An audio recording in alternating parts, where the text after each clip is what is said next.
Cultural and racial identity development. All right, I'm gonna let you guys take a look at Cross's Niggerson's model. All right, and the reason why you guys probably not have heard it or haven't seen it as much on exams is because, you know, the exam is focused on becoming more inclusive, and, you know, they don't use a lot of terms when it pertains to race, but then they also want you to understand things culturally. So it's kind of, you know, get a little sticky, but it's still important to understand and know what this model is. This is the Black racial identity development. So this pertains to African American, Black, whatever term you want to use or you feel comfortable using.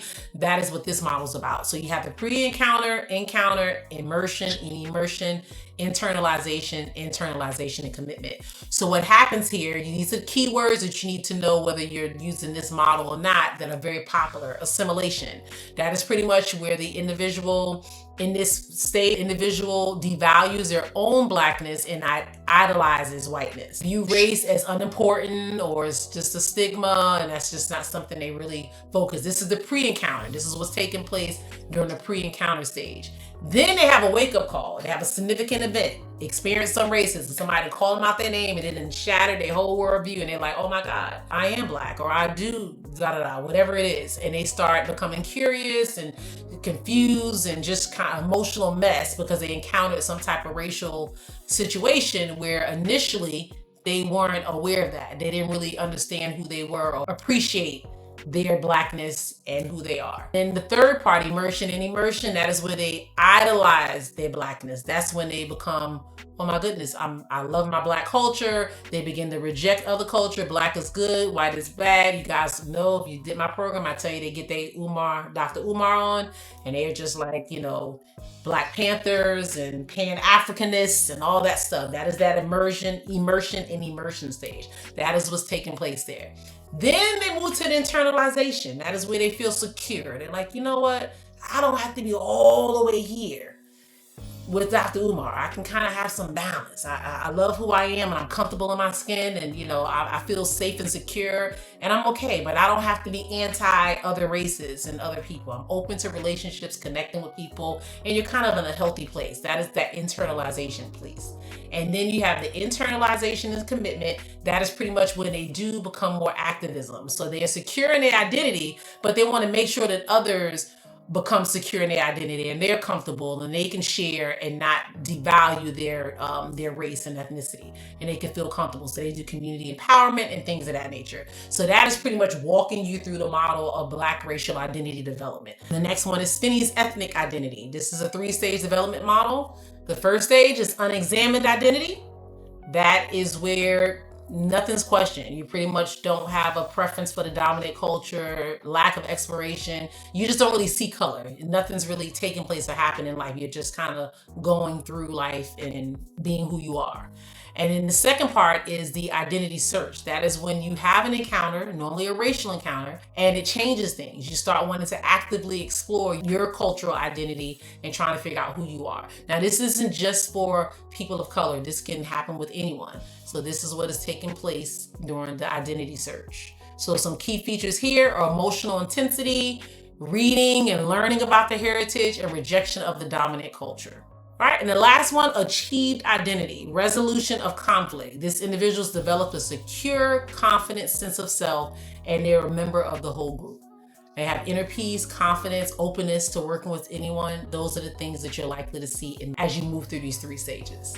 I'm sure you can see the similarities to the first stage, but this one is just for anyone. It's ethnic identity. All right, another one is Berry's acculturation model. With Berry, these are really important terms to understand and know, because you probably have seen the terms, and if you haven't, you definitely need to know the terms. You just don't need to necessarily associate it with this acculturation model. But integration of biculturalism, that is when an individual maintains their own culture while adopting to a new culture. That is healthy. That's pretty much, that happens a lot. That's the best outcome for clients to have integration. So think about that when you're dealing with clients from different cultures. The client is from experiencing their culture and other cultures. You want them to have that biculturalism. And then assimilation, the individual adopts the new culture and rejects their culture. That's assimilation. Separation is when they reject the culture, the new one, and they only maintain their own. So a lot of times you see this with people who are immigrated. They come to the United States and they only speak their language, and even though they're here, They only speak their language. They don't want to learn anything else. They're not trying to learn English. They're not trying to kind of immerse themselves in a culture. They just stick with their original culture. That's separation. And that can cause a lot of stress, and it can risk them being isolated. And a lot of times they have a child or someone that does the interpretation and kind of helping them. So you see those questions in tests, interpreters in a little bit. But those are common things that you see that happens with someone that's in that separation stage. And then marginalization, the individual rejects both the new culture and the original culture. That is the worst outcome. There's no benefit there for them either way. All right, so looking at cultural humility versus cultural competence. I know you guys have seen this, and if you haven't, it's all over the tests and questions. It's bleeding everywhere. So you need to understand the difference between being competent and the difference between having cultural humility. Can someone just tell us in layman terms what the differences are between those two, or how you memorize whether you're culturally competent versus having cultural humility? Cultural competence is being knowledgeable about other people's culture. Okay. And humility is, I believe, it's like understanding your own. Okay, a little close. Trail, help her out there. You like, oh shoot, she had all the questions she wanna ask me this. Definitely. You're the expert of your own. It says you're the expert of your own life and culture when it comes to culture humility. Culture competence also is about really understanding the others, like asking more questions, like not being the expert of somebody else's culture, not going into somebody else's home and like, oh well, I work with another client with the same ethnicity. So is that cultural competence or is that cultural humility? That's cultural competence. Okay. Not going in with your own idealistic because you work with someone else, but cultural humility is being open to others and learning from them about their culture from that standpoint. Okay. Andrea, help us out here. What do you bring it full circle? What are you thinking? You look like you want to go ahead and help everybody understand cultural competence and cultural humility. Miss Bushman, that Andrea. Oh, yes. Okay. I feel cultural competence is focusing more on knowing the client's culture and be able to express that to them, knowing what it stands for. And then the cultural humility is knowing on a deeper level your culture. Okay. And then be able to express the differences between that. Okay. So when you look at cultural competence, because we have the answers here on the slide for everyone. I appreciate everyone that took a tackle of this, because it can be very confusing understanding the two. And you guys are hitting it in different areas, but I just want to bring it full circles to make sure everybody has a good understanding moving forward. So when you're in social work, we have to do all these cultural competency tests. So normally you have to do culturally competent, say that you're culturally competent, and they give us these quizzes and you take CEUs and you have things and whatever. Basically is teaching us, so we're competent in other people's cultures. We know how to address people from different cultures.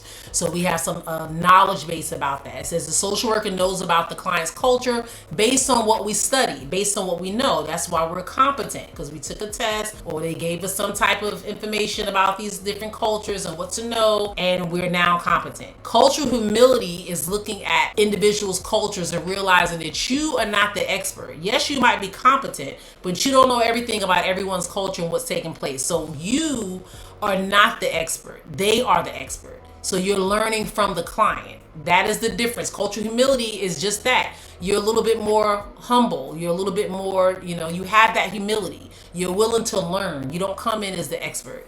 So back in the day, when I took the exam, and maybe even up to like 4 or 5 years ago, 3 years ago, 2 years ago, it was more about being culturally competent. How much you knew. You knew that this culture did this culture did this, and look for these as red flags, and this is that, and you were good. You took the coursework, you signed off on it, and now you're a culturally competent social worker. Now, ASWB doesn't care about us being culturally competent. They want to make sure that we have cultural humility, that we're open, we're understanding that we can learn from our clients, and that's not that power imbalance where we're in control and we know it all. So that's the big difference. We all want to strive to have cultural humility.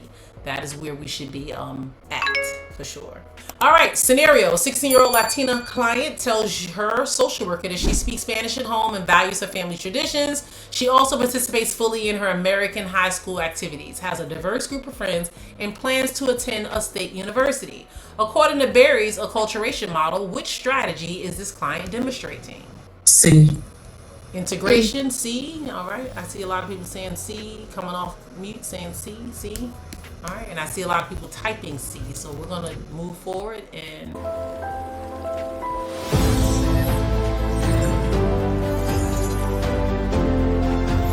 Stop guessing.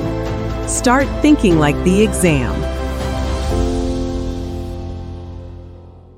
All right, some other high yield theories that you'll hear about and know. We're going to go through these really quickly, but there's stuff that you should be aware of and know. Even I know you heard of them. We have the ecological system, micro system, meso system, exosystem, macro system, chrono system. For these, I want you to look at the root word before the system. That's an easy way to understand it. So we're not talking about micro, macro, meso, macro. We're talking about the ecological systems theory. So it's important to understand that. Micro, you're dealing with the immediate environment. That's the family, the peers, the church, neighborhood.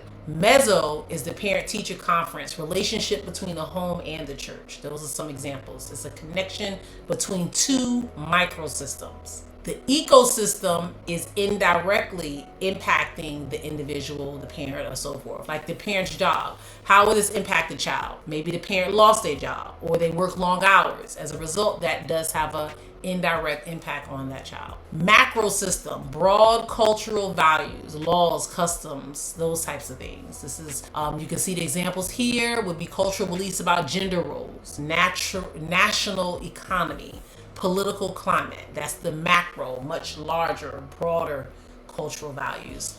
And then we have the chrono. Chrono, we're always thinking of like, chronological, chrono, you have life, historical things. That is that type of system. Dealing with divorce, death of a parent, war, economic depression, moving. Those are the types of things that happen over a period of time. If you look to the far right, it'll give you some clinical relevance, how it will present or appear in the exam and how to look for it. Chrono system, the exam tip, look for changes over a period of time. So whenever you see the word chrono, whether you're talking about anything, any type of test question, I know we laughed about the Latin thing yesterday, but it is important to understand the root words. And that will help you significantly when you see the root words and you're like, oh, that says micro. Oh, that says macro. Oh, that says chrono. It just kind of helps you understand the context of what you should be addressing in that test question scenario. All right, going on to parental styles. We have the 4, authoritative. That is the best outcome. That is what all of us as parents want to achieve and strive to be. That's when you have high warmth and high control. So this is when the children end up being happy, capable, successful, socially competent, have high self-esteem. That is typically seen from an authoritative parenting style. Authoritarian, low warmth, not a whole lot of love, affection, and attention, but high control. This is the because I said so. Very demanding, obedient, and proficient. That's how the child only comes out. Very obedient and proficient, but they're not really happy, and they don't really show a lot of like maybe social competence, like being connected to other people. Self-esteem isn't normally as high, but that is pretty much the outcome likely from an authoritarian parent. Permissive parent, high warmth, do whatever you want to do. Very lenient, they act like they're your friends, give you few demands. Very low control. Normally these individuals have low happiness and low self-regulation. They have problems with authority, a lot of times poor school performance, and that is the outcome of a permissive parenting style. And then uninvolved, that's pretty much neglectful, low warmth, and low control. This individual normally lacks self-esteem, has low self-esteem, and just a little bit more less competent than their peers because they don't have that parental figure or that person that's helping them and guiding them throughout their process. Kübler-Ross. Now, we understand when it comes to Kübler-Ross. I know there's a lot of other grief models out there now, apparently, and this isn't the common one. But I live by Dabda and Kübler-Ross, and I just feel like it's super easy and it makes sense to me. I don't care what type of grief you're dealing with. You can be in a breakup. You can be dealing with a divorce. You can be dealing with the loss of a job, a loss of a loved one, a loss of your pet. It doesn't matter. People go through these stages of grief. I think this one is probably the most head-on for any of them for me. Grief is not linear. You can move around. Think about it. Someone loses their job. They might go through, I know they're not firing me. And then they might go through, I can't believe them fired me. And then they're like, man, I don't know what I could have did differently. Then they start bargaining like, gosh, maybe I should have did this, or maybe I should reach back out. Maybe they didn't. And that's that bargaining piece. And then they just get sad and depressed. Like, I really can't believe I lost my job. And they're crying, they're sad, they can't believe it happened. And then they finally get to that acceptance stage. That's just an example of how DABDA looks. I went through it really quickly. But think about any situation as it pertains to grief. You pretty much go through that. But some people go straight to depression mode. And then they become angry. And then they become a little depressed, and then they go to denial, and then they finally accept it. So it doesn't have to go in that order, but these are pretty much the stages that people deal with and that they experience when they're going through grief. So who wants to knock out this question for us? Everybody's checked out. I'll read it. Okay, go ahead. Read it. Yeah. A client reports that after weeks of tension and several physical altercations, her partner has suddenly become affectionate, apologetic, and brought her flowers. She tells a social worker she feels hopeful that he has changed and that the relationship will improve. According to Walker's Cycle of Violence, which phase is the client currently experiencing? I would say C, the honeymoon phase. Okay. I see a lot of people a lot of people typing C in there. All right, and that is correct. Reconciliation stage. All right, final exam takeaways. So just some things to remember and to take, quick takeaways. Understand assessment before we act. Safety is the number one priority, and context matters. Like, you want to know what's happening during that stage. What typically happens for that person in their culture? What happens at that person in that developmental stage? That's why it says context matters. You want to have that information. All right, cultural humility is a must. Trauma-informed care, that is something that we are prioritizing. Whenever someone is dealing with trauma, we don't want to re-traumatize them, but there's a certain way that we handle clients when they're dealing with trauma. Theory application. Don't just name the theory. You want to be able to use it. We want to be able to apply these things. And of course, we're going to deep dive a little bit more in some of these concepts as we move into assessment and interventions after lunch. But just wanted you guys to kind of have some takeaways and remember as you're studying. The big threes: Erickson, Piaget, and Mahler. Some red flags: sudden regression, giving away possessions, unexplained marks. These are things that we want to look at. And then, of course, therapy. This is the old model. A lot of controversy, but I still show it because these pretty much go. You feelings, assess, refer, educate, advocate, facilitate, intervene. Some people have been using this as a technique or strategy since the beginning of time. There's been a lot of controversy, like it works, it doesn't work. So it is something so there is some people who find this to be helpful. But again, like you shared, Jennifer, there are a lot of people who say this is a no-go and it kind of caused more harm than good. It's just something that popped up because I do have it also inside of my course, because this was before I developed my own. These were the ones that I would use or teach my supervisees until I just found something that was a little bit more efficient, a little bit more effective, should I say. But I don't want to say absolutely don't use it. I do feel there's some better tools out there, and that's why I introduced that in the strategy section for you guys.